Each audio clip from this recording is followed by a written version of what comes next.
Welcome back to another episode of Picking Up the Pixels RPG Love. I'm your host, Boston Jimmy. As always, is Musum. Hello. Sorry, I got you just as you were trying to start a drink. If you'd like to support this show and all the other shows that we make, patreon.com/E1M1 is the place to go over there. Recommended tier is the $5 a month tier, not per episode, just per month. Get a whole bunch of early access, behind the scenes, exclusive stuff. Every once in a while, stuff from this show shows up, but not too commonly. That's over there again is patreon.com/E1M1. Musum, what have you been playing? Let's just get down to it. What have you been playing this past month? Mostly the puppy game, but yes, the brand new puppy game. I got some wonderful puppies. Check out my Instagram for them. That's right. But no. So today the afternoon hit, and I thought, I just hadn't sat down and just played a game. So let's give Elden Ring another chance, and right. Hopefully make everyone less angry. As if anyone but my friends have gotten angry with me. It's right. Yeah, it's everyone's credit. No one really wrote any angry messages to us, which I appreciate. Woohoo! So I'm still at basically the beginning of the game, right? Like I can, you start the game, you go through that tutorial dungeon optionally, and then you wander around this area, and then gradually head north. And I'm not to the part with all the NPCs yet, but I can level up. I had found this imp summon that I hadn't been able to use, and I've been banging my head against the door with it. And I messaged my friend Trent, who was on Tiltcast years ago, and he's the singer for Axis, if you listen to us. Nice. But he is a Souls fiend, and I figured he would know what to tell me. Right. He'll point you in the right direction. Yes. So he told me a few key locations, and said for summoning, I got to be near I forgot what he called it, some sort of pillar that you got to be within range of to use summons. Okay. And so basically I looked at my map. I'm like, oh, hey, this, they're not called bonfires. I never remember what they're called. The Grace Stones? Yes. Graces, whatever they are. I just know that everybody was making the Touch Grace joke when this game started coming out. Basically, I found a grace point that said it was at a church, and Trent had told me to go south to a church, find a chest in the basement, and then message him "F you." Okay. was the chest a mimic? So I'm guessing that's what it's going to be, but okay. This was not the church he was talking about. Instead, at this church was a ghost witch lady who gave me a bell, which evidently I was missing, to summon summons. Okay. And gave me a wolf summon. And then you walk out of that area, and you're immediately within range of one of these pillars. And I summoned them and found out, not only do you have to be in range of a pillar to summon them, they only work within range of the pillar. So you're... Oh, interesting. Okay. They're... it seems like they might be every couple hundred feet. So, you'll just get these weird kind of gaps without summons. And I don't know if there's rhyme or reason, or maybe if you get an item in the future to negate that. But anyway. Interesting. So, I did that, and I have imps and wolves. I've mainly been using the imps since they have range. And I've killed a few things and gone up a few levels. But I discovered this whole kind of... previously, I was trying to explore this kind of northern region. You're supposed to go through this gate and kind of go north, and you'll eventually wind up at wherever the place with all the NPCs is. Your kind of main hub area? Yeah. Right. But I've discovered the south region is filled with enemies that are way more easier to deal with. Oh, okay. I'm more likely to beat. So I'm kind of doubling back and looking around and seeing what I can get out of here, maybe get a few levels. Yeah. And it's kind of neat. The one of the merchants I found, I was going through his stuff, and I already had kind of equivalent armor to kind of the chain stuff he was selling. I killed a bunch of soldiers near this gate, and I guess that's the thing about the game is like most enemies, if they have something that looks cool, if you kill enough of that type, they will eventually drop it. Oh, Um, okay. so that's nice. Yeah. But there's a lot of crafting, which is making my life easier because I ran out Mm. of arrows and I couldn't figure out what to do about it. And then I found a guy selling recipes. I'm like, well, this is he only has one of the item and it appears to be a story thing, so maybe it's just I buy it once and can craft more stuff. And that Hmm. appears to be the case. Oh, that's Um, nice.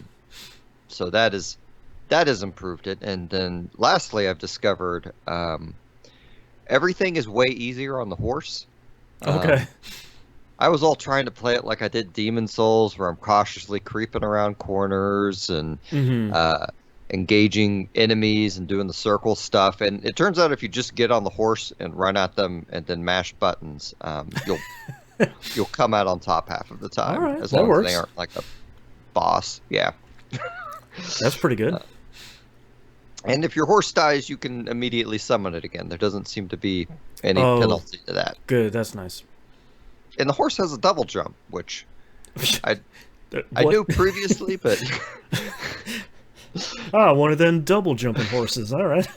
yeah, I fall damage is weird in this game. So like there are points where like I was at the bottom of these cliffs and they had a glowy ground that was kind of had the wind kind of graphic going up, and I Mm. guess if you get on them with your horse and you jump, then you can go higher, and your horse doesn't usually seem to take fall damage, but at the same time, like I was going down a cliffside and there's this large enemy, like, a 2-story tall enemy with a sword, which he's not horrible to kill, but he still takes some time. So I thought, I'm just going to skip him and jump on this roof and then go down. And the Hmm. roof is like 20 feet down, like at most. Like it's not far. I have gone this distance with the horse before. Right. Jump down, immediately die. Um, All right. I go back and do it again and I don't die. So I don't know what I did wrong. Okay. I don't know if Weird. maybe that's just some open world jank. But Yeah. speaking of that 2-story enemy, like he takes more damage if you get him in the face. Mm. But if I jump up and hit him in the face with my horse, it doesn't seem to qualify. I gotta wait for the animation where he hits his sword down and is down for a moment, and then I Oh, can hit him in the strange. face. And, Hmm. yeah. Granted, I am using super crappy weapons. Like Oh, okay. I am ready to have some decent gear in this game, and I don't know when that happens. Yeah. But I may just like I already have access to a smithy, and I can immediately use it seemingly. So I Oh, may okay.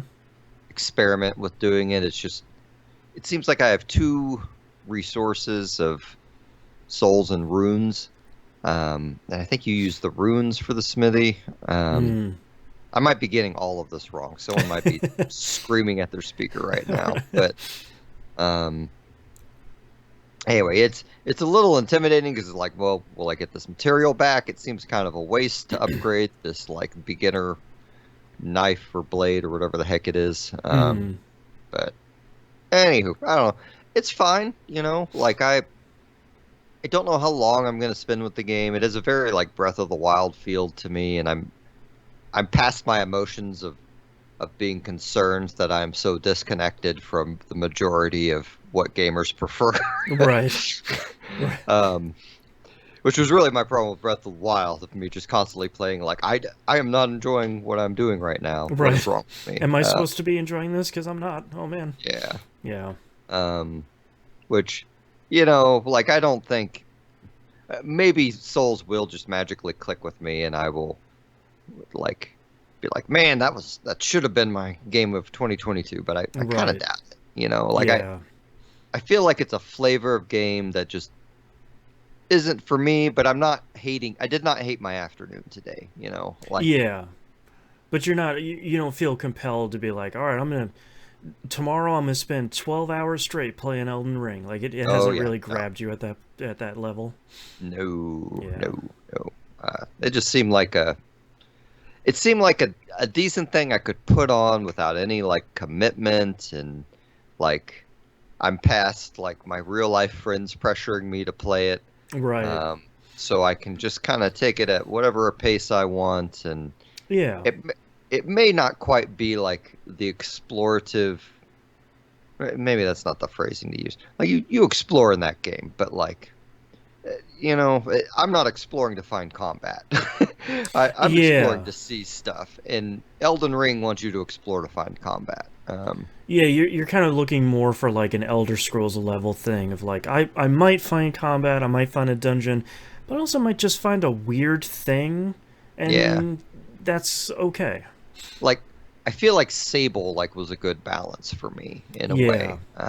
It maybe didn't quite have as much stuff, but it was a lot of it's a no combat game, and I'm gonna wander this way, and hey, here's a weird looking thing or a Yeah, side look at this quest or big thing something. in the distance. Let's go check it out. Yeah, Yeah. yeah. So there. So that was my afternoon with Elden Ring today. I've also been playing Persona 3, 3P, whatever it's called on Steam. Yeah, are they still calling it P3P? I feel like they are. Uh, I think they probably are. Like it's the same Probably. game. Yeah. But anyway, it's I'm not very far. Like I haven't even unlocked the compendium for it yet. Oh, Um, okay. but it's such a like, gosh, I'm constantly blown away about how different it is from 4 and 5. Like, Yeah.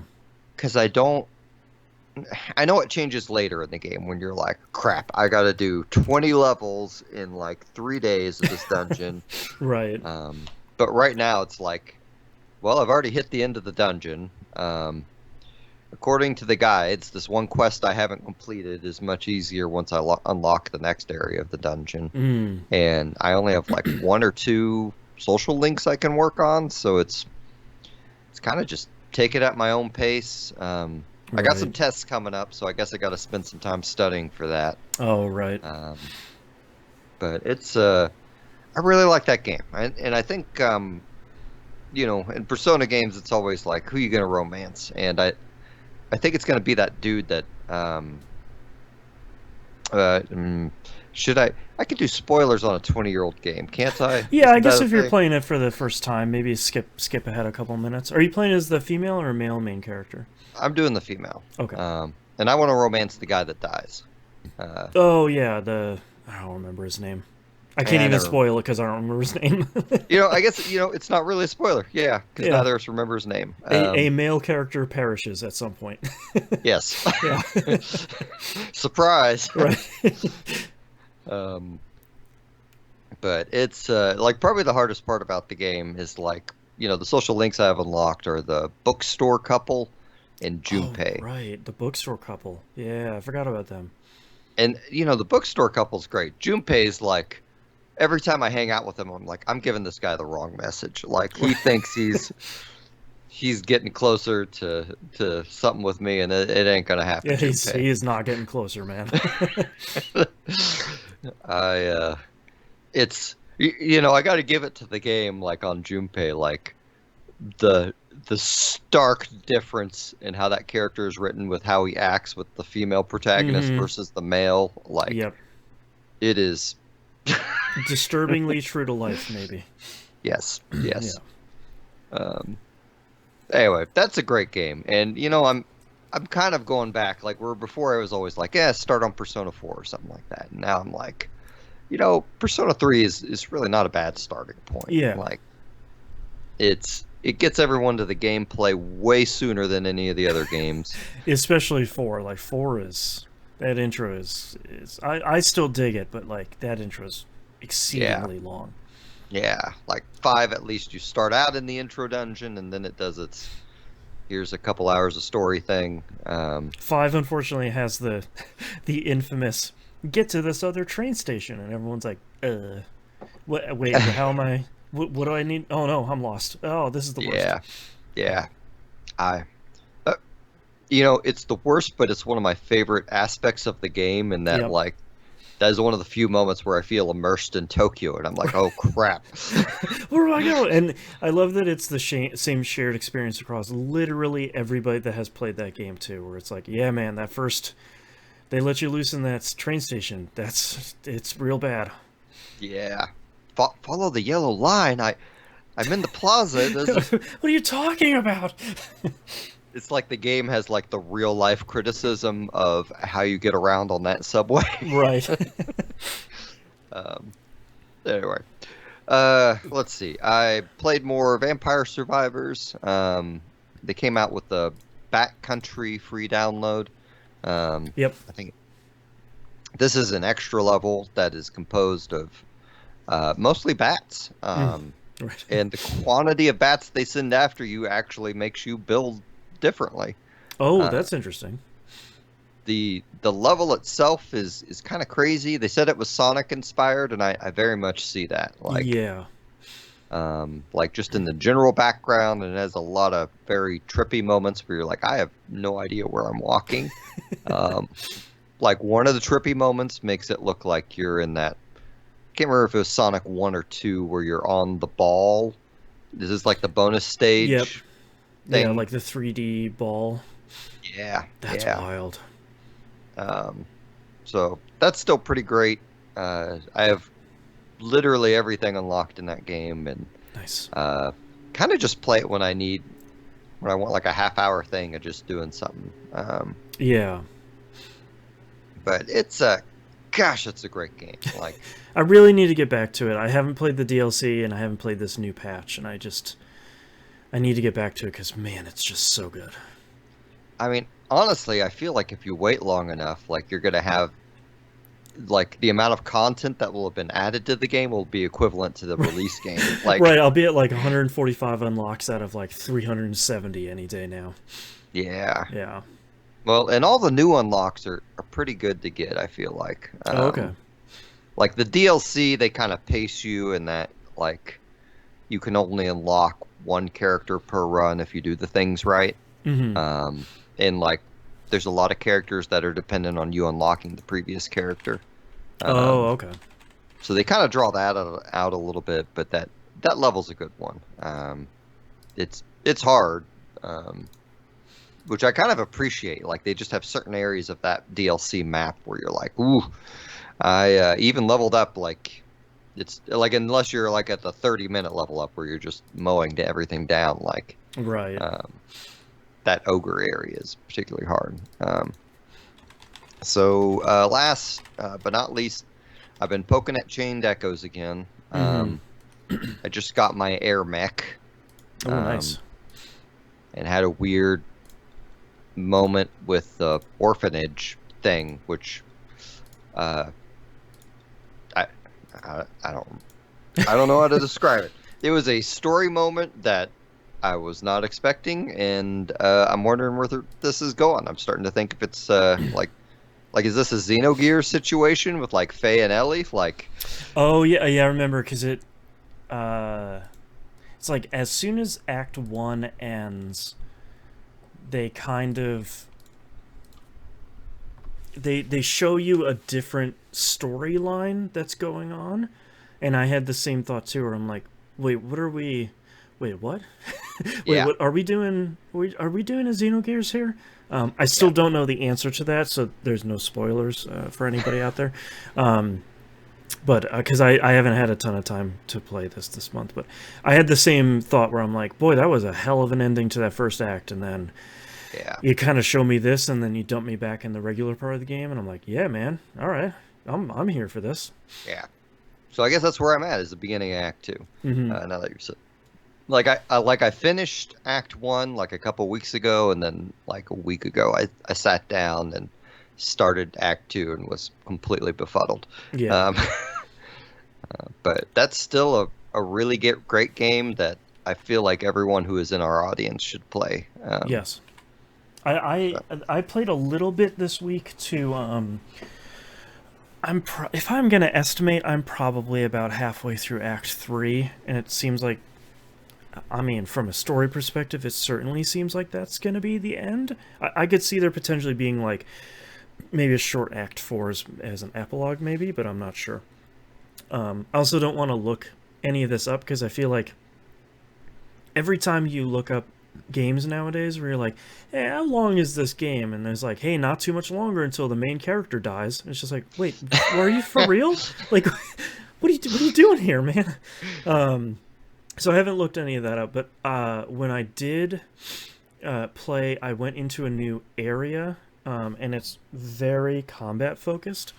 And the first battle I ran into, I had nothing but problems with. And I was like, I'm going to give this a shot. I'm going to go into the settings and I'm going to change the difficulty down. So what I did was I changed, there's like two main options I changed. One was, it's called like enemy stats, I think is what it's called. And I set that down to low, and it's by default it's on normal. And I then changed the overdrive bar to be wider. So essentially the green area is much, much bigger, and the that kind of like yellowish, orangish, and the red sections are much smaller now. And I played a couple battles on that, and that feels not more manageable, but just a skosh easier, to the point where I might kind of, I don't want to fly through the rest of this game. I'm trying to be very clear about my language. I love this game a lot, but I feel like I'm at the point that if I don't finish it, I'm not going to. So I need to like take down the barriers that are in front of me to just see this story through, because I'm enjoying the story, but I'm not necessarily at the point I'm at in the game right now. I'm not really feeling doing all of the kind of combat challenges. Gotcha. So they're still good and they're still fun. You know, Chained Echoes seems to be the same quality throughout, but I kind of need to keep moving just for myself, because I'd feel really bad and I would really regret not finishing this game completely. Yeah. And I see what you mean on the air mech combat that you commented about last month, where like Yeah. the gear shifting is like, I had forgotten about that when I went back this last week, and I'm like, I don't understand this bar, and then I remembered, oh right, I need to switch gears, Right. but I Oh, don't I'm in Gear remember. 0, so it does and doesn't do these things. Yeah, it Yeah. was is very strange, and like Yeah.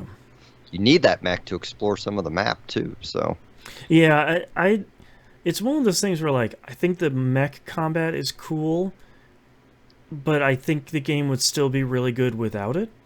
yeah, And if you just use the mech for kind of traversal and exploration puzzles, I feel like that would be okay, because it's kind of interesting, you know, flying up in the air and going back down and kind of doing the back and forth things like that. And it's cool to see how big the enemies are that you can fight in the mech, but if they had cut that out, I'd still think Chained Echoes is really good, because I'm still not bored of the combat system, which is pretty incredible outright. yeah, yeah. That Uh, almost never happens. Such a good game. I need a time where I can just mentally devote myself to it for like a Yes. week or two, Yep. and that's mostly been why I've been putting it off. Yeah.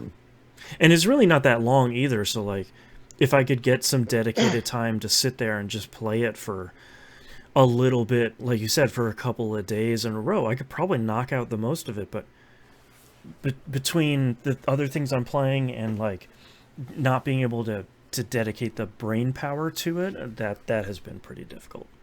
Yeah, yeah. Yeah. Well, that is all I've been playing. How about you, Boston? I have been playing the full release of Theatrhythm Final Bar Line, which I've been enjoying a lot. I have been playing up until the release of the next game I'm going to be talking about. That's pretty much all I was playing. Um, the the sheer depth of songs in this game is pretty incredible. Um, I finally just now unlocked all of the songs. I have not played all of them because there's 400 something. I just downloaded the Live a Live DLC, which just added like 5 or 6 more songs into the game. Um, I really like so much about this game. I don't really have any negatives about this game, really. Um, I one of the things that I think I'm really impressed by is as you're going through these levels, you have it'll usually give you like one song, one song, one song. You kind of play those. It's usually like the intro song, the main battle theme, the overworld theme. You know, it kind of gives you the tent pole songs from the game. And then after a little bit, they'll start giving you 2 or 3 songs to select. And the thing that I really like is you don't have to play all of those songs to get to the end. You really only have to play one at each stop.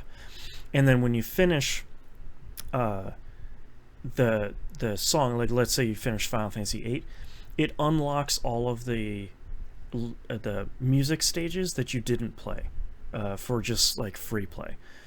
So I appreciate that it's not like, no, you got to get back in here, you got to play each and every one. It's like, no, man, look, you got like 420 songs. Like, go crazy. You got a bunch of stuff to play in here. Good. And I think my only real negative about this is, and I've it's a little weird because you play probably about 20% of the game, and then it unlocks the Theatrhythm Final Fantasy series realm, and they break up each game into a realm, and sometimes a realm will be like Final Fantasy VII series, and that'll be like Crisis Core, Advent Children, and something else. Final Fantasy 13 series, and that's largely like 13-2 and Lightning Returns. And then they break out certain other things like Mobius Final Fantasy is its own realm, which is a really weird thing to put in here. And like Final Fantasy Tactics is its own realm, and man, the selection of songs for Final Fantasy Tactics, like every single one is the one you want from that game. Like it's so good. Nice. So pretty early on, you unlock the Final Fantasy or the Theatrhythm realm, and most of the songs are on the more difficult and on the longer side. And by the time you get to the end of that, the game just rolls credits. So you're like 20% of the way through the game, and the game's like, yeah, all right, you've seen everything. Just go back to keep playing. So that's pretty interesting, and I kind of like it because it kind of takes the pressure off. So you don't have to play 100% of everything. You don't have to finish 100% of the quests to see the ending of this game. I think my only criticism so far, and this is such a minor one, is when you complete an entire realm. So let's say you complete the Final Fantasy VIII realm. After you beat the very last level, like I said, it unlocks all of the songs that you didn't play, but then it unlocks a level called how should I say? It unlocks a song type called EMS, and there are 3 types. One is like FMS, which is like a field music stage. If you're watching the video version, that's the one we're watching right now, where your characters are kind of running through an overworld in the game, and they'll run into an enemy occasionally. They'll do a little bit battling. When they defeat the enemy, they'll kind of keep running through the overworld. Then you have a BMS, which is a battle music stage, and you have the 4 lines of notes coming at you, and your characters are just standing there in place. And it's kind of like the left-hand, right-hand traditional Final Fantasy battle system. The EMS is the event music stage, and it kind of twists the game around where the notes are coming down from the top to the bottom, almost like Rock Band or Guitar Hero. And they're playing an FMV of essentially the greatest hits of that game. So like in Final Fantasy VIII, it'll show you some clips of the ending. It'll show you some clips of like the radar array opening up from the training mission. It'll show you some of the intro. Like, it'll show you all the cool FMV. In something like the older games, like Final Fantasy VI and earlier, it'll show you kind of the gameplay of the famous scenes from the game. My only criticism is when you finish a realm and you unlock that kind of FMV showcase thing, it's not the last thing you play in the realm. So you have to go into the kind of music selection area and go pick that to go play what feels like kind of a capstone to the game. It'd be my expectation that you play this thing as the last thing in the realm, and then at that point you'd completed it, but you don't, and it feels a little bit strange, but certainly nothing where I'm like 5 out of 10. This game's garbage. It just kind of you're building to this celebration of this game through this kind of FMV showcase, and then it kind of dumps it on you in another area. So it's just a little odd. The one thing I didn't know about this is there's a mode called Endless World. You unlock it after you see the game's credits, and it's really neat because essentially at every node on the map, you're getting 2 or 3 songs selected from every single song in the game, even if you don't have it unlocked or not. So you could be going into an area and say like, all right, you want to play this song from Final Fantasy 13-2, this one from Final Fantasy 1, or this thing from Final Fantasy Record Keeper. What do you want to do? And then you clear one of those, sends you to another node, and you get another 3 selections. And I don't know if I talked about this when I was talking about the demo of the game, but each stage in each realm has a quest associated with it. And it'll be like, do 2,000 points of damage, defeat 10 enemies, open 2 treasure chests, do cast a summon 3 times, stuff like that. And in the main game, if you don't complete that quest, there's no downside to it. You don't get one of like the collectible cards in the game. But in the Endless World, you have to complete one of those quests to continue on. And it gives you 3 hearts. And every time you complete a song but lose or don't complete that quest, you lose a heart. So you really only get 3 kind of failures. And your challenge is to push as far as you can into that realm before you lose your 3 hearts. And the farthest I've gone is 12, I think. And at that point, they start getting really pretty challenging. So it's nice to see that they have something in there that is more about kind of the, I want to go in there. Like you were talking about with Vampire Survivors. Like, I just want to go play this for a little bit. You can play in this world. There's an option to randomize songs in the kind of music player side of it too. So you can just go in there and say, I think you just hit R2 and it just and then brings you right to a random song. But it's nice to see that there's something where it's like, I just want to play this game and get a little bit of the challenge at the same time. I haven't touched any of the multiplayer stuff. There's an entire multiplayer section where you play against 3 other people at the same time. I haven't touched any of that stuff yet. And I haven't played any of the co-op yet either. You can play couch co-op with another person, and player 1 controls the top 2 lanes, and player 2 controls the bottom 2 lanes. So that sounds pretty interesting, but I haven't done any of that stuff yet. But yeah, Theatrhythm is just... the thing is like, if you've seen Theatrhythm before or you've played one, you kind of know what you're getting into. Like, it's kind of that, but with hundreds more songs on top of it, as opposed to what was there before. And it's really great. And it's probably one of those games that's going to live on my PS4 for a really long time, and I'll dip into it every once in a while and be like, oh yeah, let's play some Theatrhythm. I mean, I haven't played all the songs yet, so like I'm sort of putting the cart before the horse, but it's great. I like it a lot. Yeah. I don't really have anything. I had like a couple minor criticisms here and there, but nothing really that major. Sounds like a great like comfort food game just to play once in a while. I mean, especially if you love the Final Fantasy music, which if you're listening to the show, it's like a pretty good chance that you do. I think the only thing is, and I think this is fair, that if you don't have an affinity to the Final Fantasy games, or if you don't have an affinity to the music, I can't recommend it, because it's an okay rhythm game, but that's not 100% the reason why you're there.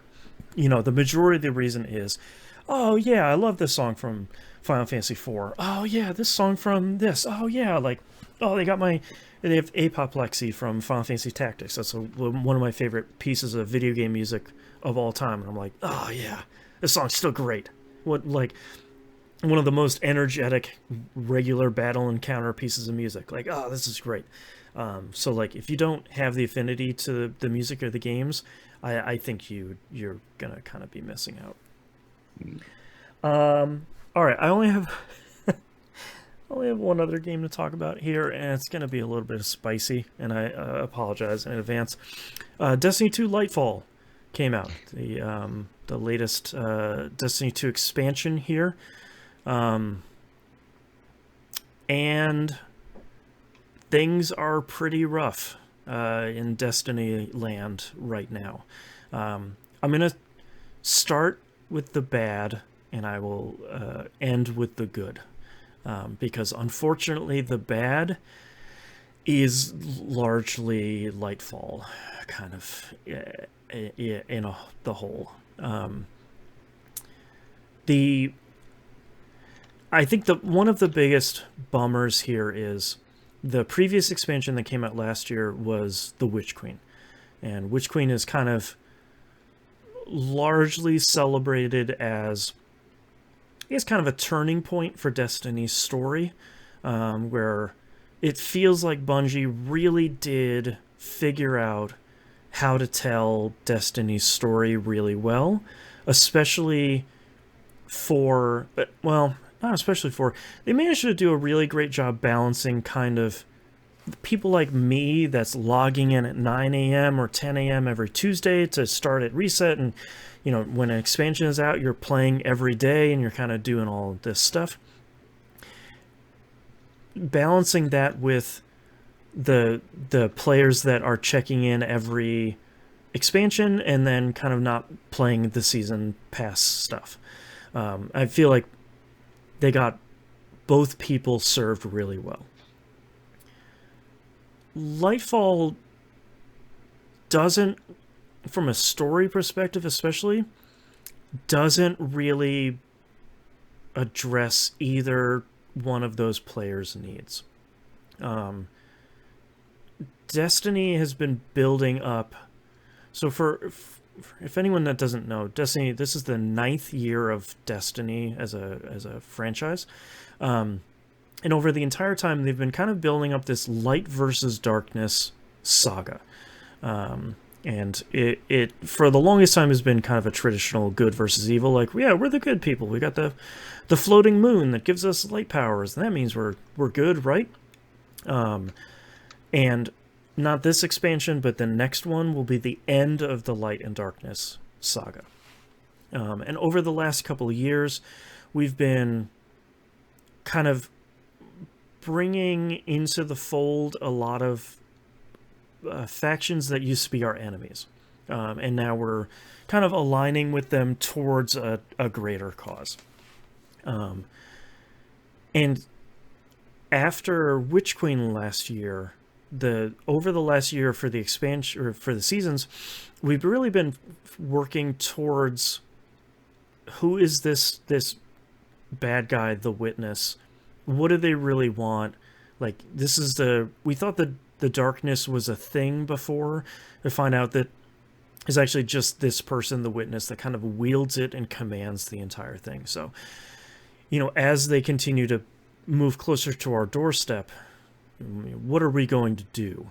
And this expansion takes place on Neptune. You found that the last city isn't really the last city. There's a bunch of people out here on Neptune that's been kind of hiding themselves. And there's a brand new subclass there, Strand. And it's kind of this green subclass where you're kind of unraveling reality a little bit. It's kind of on that surface, it's kind of neat. But I'm trying not to spoil anything here because it's only like a couple of days old at this point. But the real problem comes in that you have an opening cutscene, you very suddenly, for some reason, find yourself on Neptune. You very suddenly start using Strand, and the big, it's not even really a MacGuffin, but essentially they say like, hey, you gotta get to the Veil before the Witness does, and make sure the Witness doesn't capture the Veil. And there is never really an explanation of what that is. And even throughout kind of the entirety of the thing, that's not really a spoiler because I can't spoil an explanation that isn't there. And by the time you get to the end of the campaign, which is a little bit shorter than Witch Queen, which is kind of a bummer. I haven't done the legendary version of the campaign quite yet because I haven't had time, but I know that will be a little bit longer just because of its difficulty. There's kind of a cutscene at the very end that kind of closes the loop of the stuff that happened at the beginning, and some things happen, and the cutscene kind of ends in a way that I thought my game didn't show me the ending of it. And then kind of go to the tower and you talk to all the NPCs for like the post cutscene stuff, and they're like, boy, it's a real shame this horrible, terrible thing happened. I was like, what? Wait, what? But that didn't... Wait, is that what happened? Like, that's... Are you serious? That would have been cool if you had shown me that at all. So, like, the worst part of it is they're committing, like, Destiny 1 and early Destiny 2 sins. Like, Destiny 2 has gotten to the point where it's better than this. Like, you can play... Witch Queen, you played a campaign, and it told a complete story from beginning to end and had a successful and satisfying conclusion.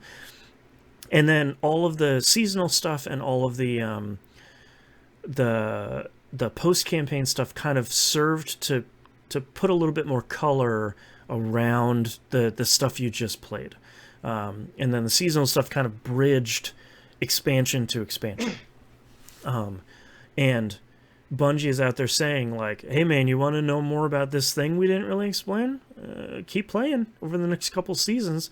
It's like, that's not really acceptable, and that's not really satisfying from a storytelling perspective, especially if you're someone that, and I've said this for a long time, if you come into Destiny and you play the expansion and you finish it and you dip out, I think that's a great way of playing Destiny.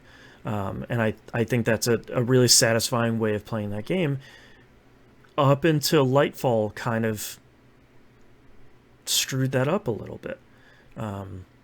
And you do get a little bit more backstory as you're doing kind of like the post-campaign quests, because just like most of these expansions, you do the main campaign and then you get the new subclass, and then you unlock like a bevy of multi-step long quests, and those are actually genuinely really good and have a lot of really good storytelling in them. But the stuff you play for the campaign, and for a lot of people, the campaign is going to be their first impression of the game, because Witch Queen was so good and we had such a huge momentum leading into Lightfall that a lot of people are picking up Lightfall as their starting point, because all of us have been saying, like, man, Destiny's in such a great spot, everything is really great, like, oh, Lightfall's gonna be the thing to get you in, and like,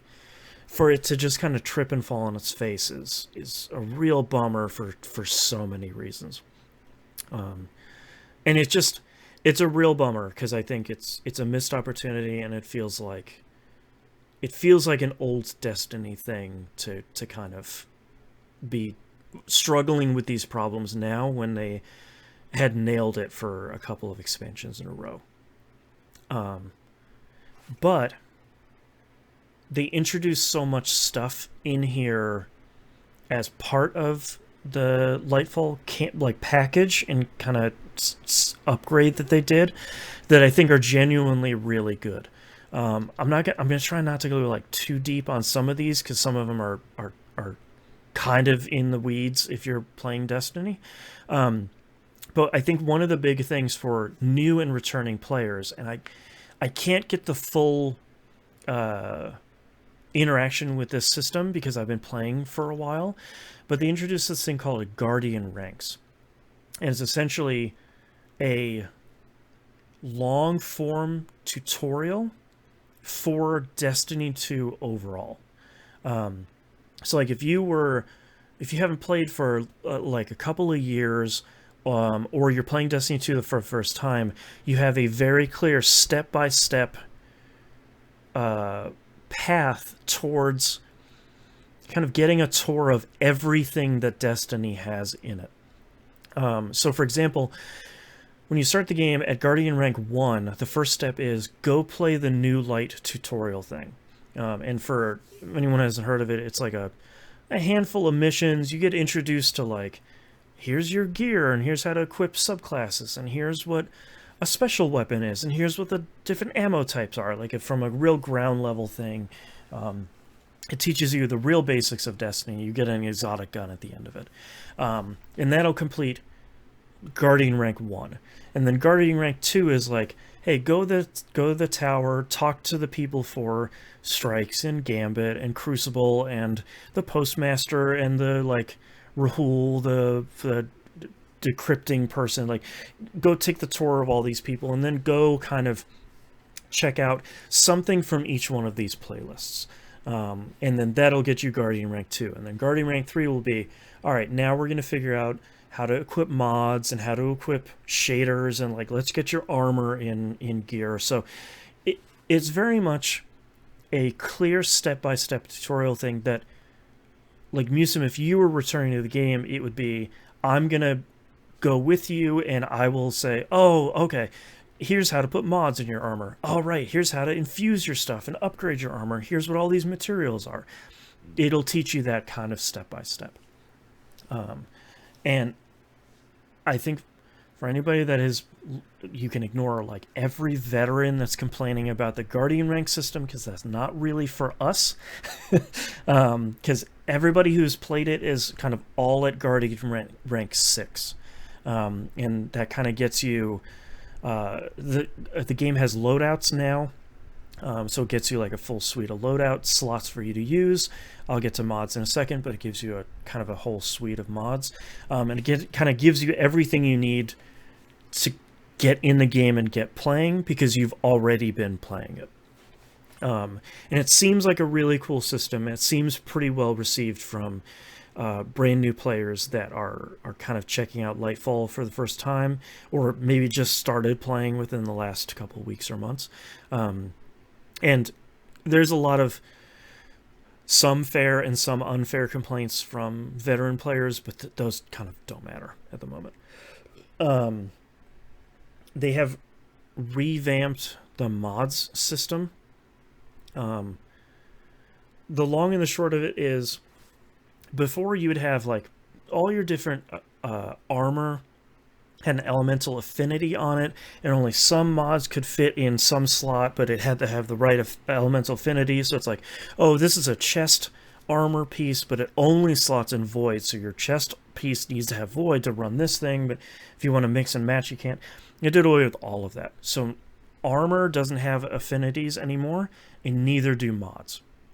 It's essentially these are the slots they can fit into. So these ones go in the head, these ones go in chest, these ones go in legs, and so on and so forth. That has made it 1,000 times easier to just get a build going. And every player has all of the basic mods unlocked at the beginning. So as soon as you start Destiny, you have the basic suite of mods to get going with whatever kind of build you want to get going. And it's no more of like, boy, I hope this one vendor hidden in the basement of the tower is selling the mod I need after 6 months, because that'll be the one that gets my build going. No more of that, because that was genuinely terrible. I think there's something to be said that they have removed a pretty serious number of mods that were pretty powerful and fun builds before. But the Lightfall hasn't even been out for a week yet, so I think I'm kind of holding judgment here until we get the kind of a more full suite of mods going. And then at the same time, the Season of Defiance, Season 20, is the storyline that's going on at the same time. And it's essentially the other side of the coin to Lightfall. So in Lightfall, your character and everybody else is over in Neptune kind of taking the fight to the Witness and trying to secure the Veil before it does. And then in Season of Defiance, it's all about we're going to defend Earth. And, the Witness's forces are attacking Earth, so we still need to defend that stuff. That storytelling is genuinely really, really good. In a way that is kind of a stark contrast to the fumbles that the Lightfall has. Season of Defiance is genuinely really strong. So that stuff is kind of continuing the storyline we've been kind of playing with for the last 2 years, 3 years, maybe, in a way that I think is it's paying off a lot of storyline stuff of. Now when you go in the tower, there's Cabal in there and Fallen and some of the Awoken people, and like all of these people are working with us. So you can see like there's this spaceship called Helm, which kind of gets bigger and smaller as seasons launch. And there's like Cabal and Fallen working together to do research in Helm. Like we're really seeing the fruits of all these storytelling beats coming to light here in a way that feels really, really satisfying. And I think that's part of the reason why it feels so frustrating that Lightfall is kind of a whiff from a storytelling standpoint, because all of the rest of the stuff is really, really good, and feels really great. That it's a bummer that so much of it is kind of falling down. And that's to say, it's still a lot of fun to play. So like, if you liked playing Destiny before, it still feels really good. If you didn't like Destiny, this isn't the expansion for you to hop into and suddenly it's a brand new thing. It's probably easier to get into, but I don't think there's going to be a transformative expansion at this point that will kind of give people what they were looking for if they didn't like Destiny. But yeah, like, oh, go ahead. Have they made like an all-in-one Destiny package yet? So, sort of. So there's kind of, if you're looking to get into Destiny now, my recommendation would be, if you think Strand looks cool, you'll notice I didn't mention Strand that much. I haven't played with it that much yet, and they just... How do I explain this?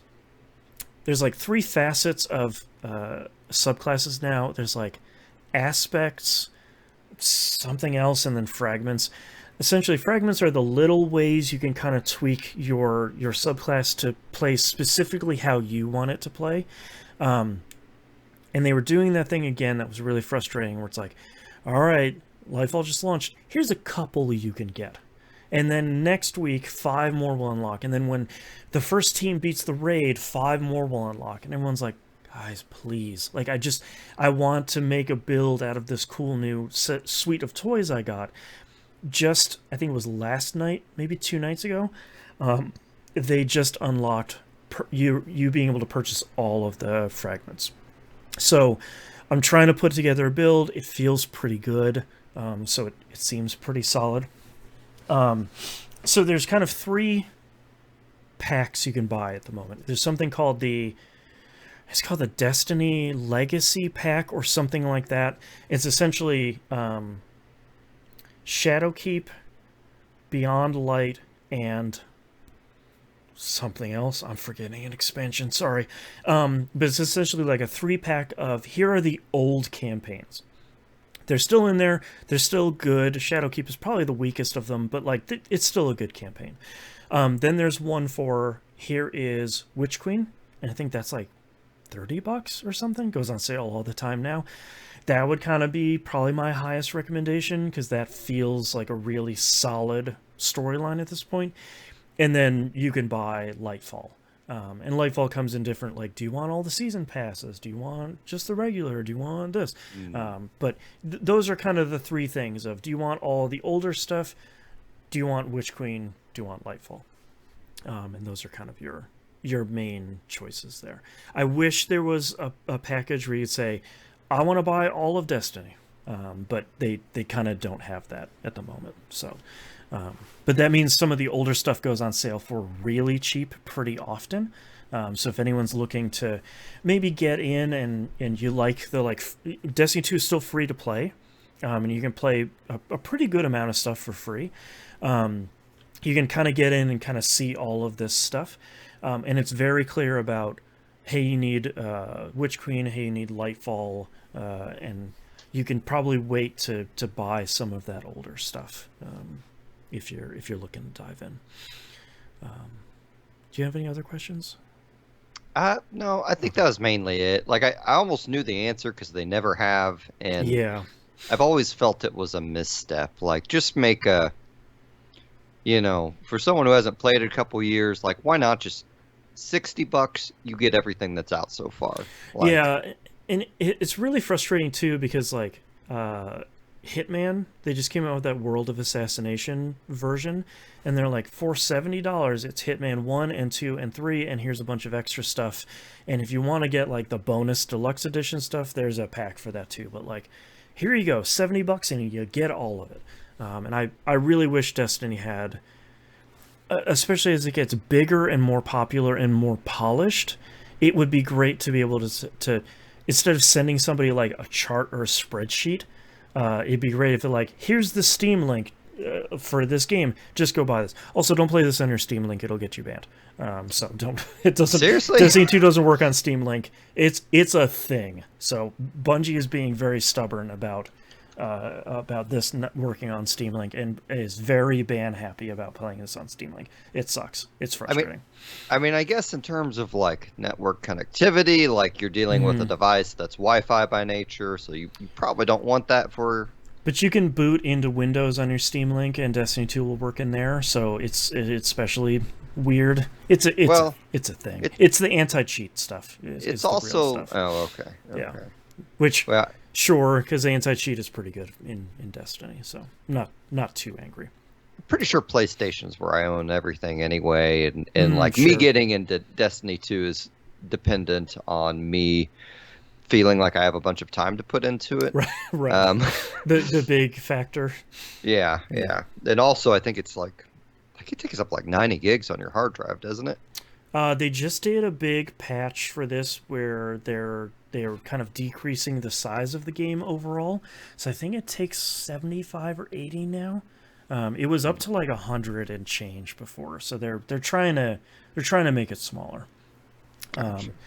But yeah, Destiny 2, I have like a million other kind of little gripes, but they're all kind of inside baseball stuff of like, why is Neomuna's, that's the new planet, or the new space, why is the kind of exploration area power level locked so everything is kind of guaranteed to be higher light level than you are? But that's all kind of inside baseball stuff. So I have all these gripes, but to be fair, I have been playing it for as many hours a day as I can possibly do because Destiny 2 is still fun to play, and I still like the vast majority of it, and the gameplay still feels really great. It's just they had a really great opportunity of kind of continuing to tell this really great story with this great lore that they've been doing, and it kind of tripped over itself. But to be clear, the raid hasn't been cleared for the first time, so we might get more story stuff after that.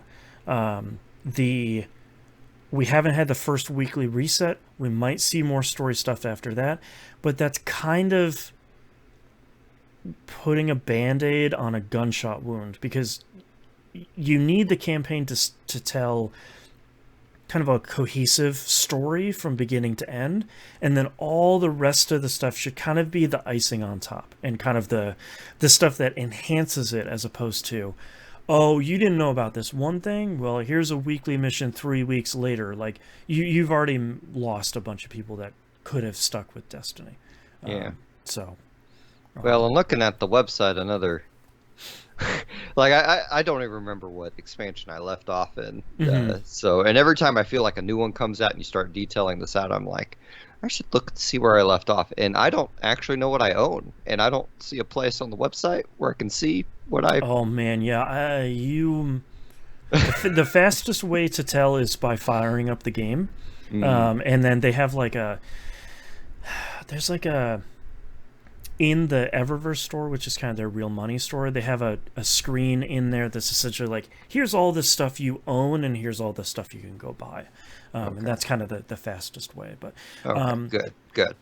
Also, for people that are like Musum, that haven't played for a couple of years, they did the same thing that they did with, probably should have mentioned this early because this is kind of an important thing.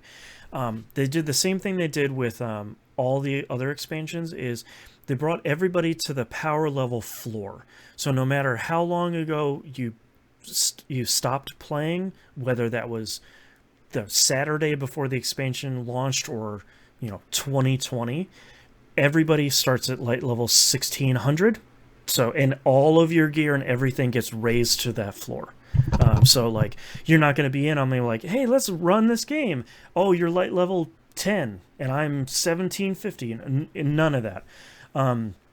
More importantly too, Bungie has said that once you hit the kind of power level cap for Lightfall, which is I think 1800, 1810, they're not going to be increasing that every season.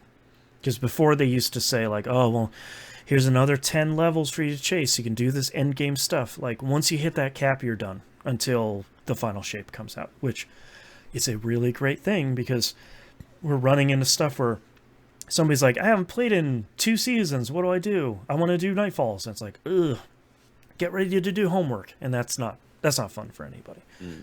So they're doing a lot of smart stuff, and they're really doing a lot of stuff to help people get into the game or back into the game in smart ways. It's just a bummer that Lightfall story so far has been kind of a whiff. But I'll be talking about this over the next couple months as things kind of continue to unfold, and maybe we'll get to a good place. But I hope people that played Lightfall and liked it don't get pushed away by kind of not having the answers, because that's kind of always my concern, is that, especially for new players, they might kind of get scared away. So, but yeah, Destiny 2 Lightfall, there's a lot of good stuff. There's a lot of kind of frustrating, bummery stuff, but it's still Destiny. It's still like my favorite game, and it still plays really well. So, Destiny is great. Jump on in, join the clan, E1M1. It's a good time. All right, let's do, where I have show notes here. There they are. Let's do releases real quick before we head on out. For March 2023, Wolong Fallen Dynasty comes out PS4, PS5, Xbox One, Series Console, and PC on the 3rd. So by the time you're listening to this, this is already out. This is Team Ninja's new action RPG, very much like Sekiro, kind of one of those action-y Dark Souls types of games. There's a demo out now that I think is like 3 or 4 hours long. People seem to really love it. So if you're interested in this, apparently the demo is very cool, and has a really cool character creator too, which is always nice to see. The Legend of Heroes Trails to Azure comes out PS4, Switch, and PC on the 14th. I have lost the plot on which Heroes and Legends and Trails games there are. I apologize, everybody. There's a lot of them out there. So I wish we had the nymph here to just say like it's these ones. But these are always cool games.